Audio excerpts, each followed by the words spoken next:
দিগন্ত রেখা। আমি বাড়িয়েছিলাম হাত, আর তুমি তাতে সাজিয়েছিলে রং বেরঙের কাঁচের চুড়ি। আমরা একই বৃন্তের কুসুমদয় নয়, আমরা একটি হৃদয়ের একজোড়া হৃদয় স্পন্দন।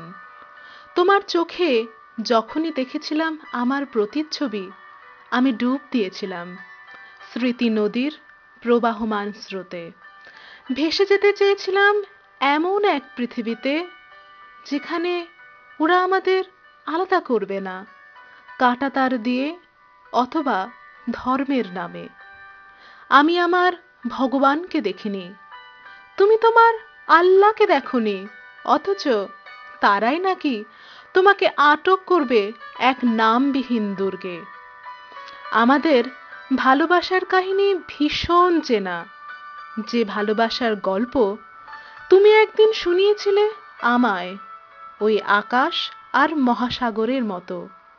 তোমার চোখের জলে এই ধরনের দুই অংশ ঢাকা পড়ল জলভাগে, তাই তো তোমার চোখের জলের ন্যায় ওই মহাসাগরের বুক ভরা জল শুধুই নোনা। আর আমার কান্না মিশল না সেই মহাসাগরের জলে। সে কান্না আকাশের বুকে পানি ভরা মেঘ তৈরি করল, যে মেঘ কেবল কালো হয়ে শুধু আকাশকে ঢেকে রাখে, যে মেঘ থেকে বৃষ্টি হয় না। সেই মেঘ ভেসে যায় এক মহাদেশ থেকে অন্য মহাদেশে, শুধুমাত্র মন খারাপের বার্তা বহনের জন্য। আমরা আকাশ আর মহাসাগরের ন্যায় এই বিশাল ধরণী জুড়ে বিচরণ করি, দিবারাত্রি একে অপরের দিকে চেয়ে থাকি, কিন্তু মিলিত হই না। মিলনের দিগন্তরেখা অনেকেই দেখতে পায়, কিন্তু তার অবস্থান কেউই বিবৃত করতে পারে না।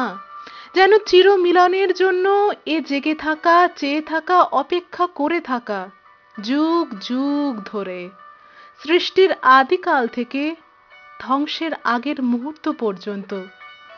তবু দিগন্তরেখাকে কেবলই স্বপ্নের রামধনু দিয়ে স্পর্শ করার এক চিরন্তন প্রচেষ্টা।